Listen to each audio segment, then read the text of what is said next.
Okay, empaths, this one's for you. You've been absorbing other people's energies your whole life.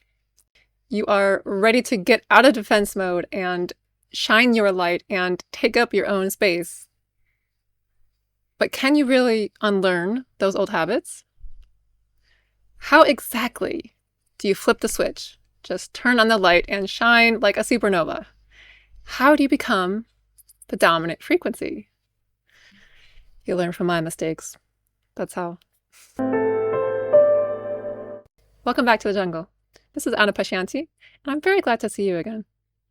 Thanks so much for your responses and questions after the last episode on protecting your energy. You made some really good points that I would like to address here. So today, we're going to talk about how to really shine your soul's light even when things get hard. I'm going to give you two main ways that you can shine your light and become the dominant frequency. Firstly, why do we absorb other people's energies? I'm not saying we need to blame ourselves. It's nobody's fault, but in order to empower ourselves and to not feel powerless over our lives, we need to take responsibility for the choices that we made even when we were a child. So at some point, probably in your childhood, you made the choice to absorb other people's energies for whatever reason. And knowing that, you can feel empowered to finally make a different choice. In my case, I grew up with a lot of conflict in my family. That's a lot of arguing, a lot of feelings getting hurt. And so I, as my little empath self, started to immediately just feel into everyone's energies whenever I would walk into the room, so I would know what they're feeling, so I would know exactly what to say to make them feel better, because that would reduce my stress of conflict. Fast forward decades later, and I was still neglecting my own needs to make sure other people didn't get their feelings hurt. So that means that when I was in Germany, I was doing some dissertation research. I was pretty happy, living a good life, and a lot of people there just got kind of jealous and aggressive. So they would kind of verbally attack me all the time and really try to pick a fight. And of course, that highly triggered my fear of conflict. And so I wouldn't defend myself because even in that case, it could have hurt someone's feelings.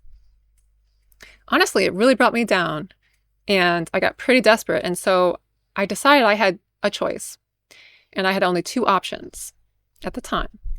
I thought, well, I either close my heart completely and become cold and aggressive just like them to protect myself, or I keep my heart open, my bleeding, self-sacrificing heart, and I let them walk all over me. I don't defend myself. I say nothing because my heart is open and that's the right thing to do.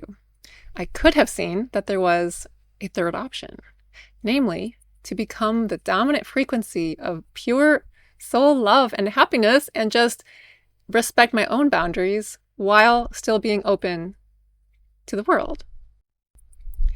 But this was a lesson I refused to learn. I didn't want to learn it. I thought the good thing was to self-sacrifice. So even still, I did not learn it. I kept my heart open, kept self-sacrificing. Watch the pattern. See if it sounds familiar to you. My next and final lesson, I almost didn't survive. I was pursued and stalked by a very needy person, let's say, who was extremely traumatized and had been through so much suffering that I couldn't imagine setting a boundary because I couldn't bear to even cause him that amount of suffering. And so he demanded money and all of my time, and I gave it without setting any kind of boundary whatsoever. It got so bad that I finally did try to pull away, and when I did, he started to brainwash me, tell me a world of lies where I was afraid to leave the house. And eventually I ended up being a hostage in his apartment. And he was threatening my friends and family. And so, yes, I did escape. Finally. Just barely. I almost didn't. I did escape. And when I escaped, then it got even worse.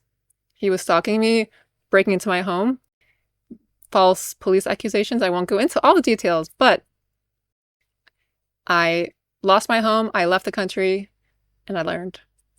I finally was forced to learn to choose option number 3. Don't wait as long as I did. Don't close your heart. Don't let it be walked on either.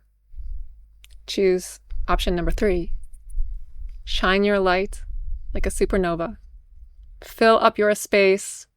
Allow that boundary to be there by shining your beautiful, beautiful, infinite, powerful love and wisdom, compassion and strength all at the same time. Become the dominant frequency. Do it for you. Do it for the world. We need you at your best. Now, there are 2 main ways to really shine that beautiful, divine light that is your unique soul into your body, into your energy field, and into your reality. We know that source light is everything. It's in everything. It's making up everything. And yet to make up these separate things, it is condensing down. It's pressurizing. It's compacting. It becomes dense. And this separation, this density, we experience as pain and suffering and trauma. And so we could say that this density is what is kind of dimming our light.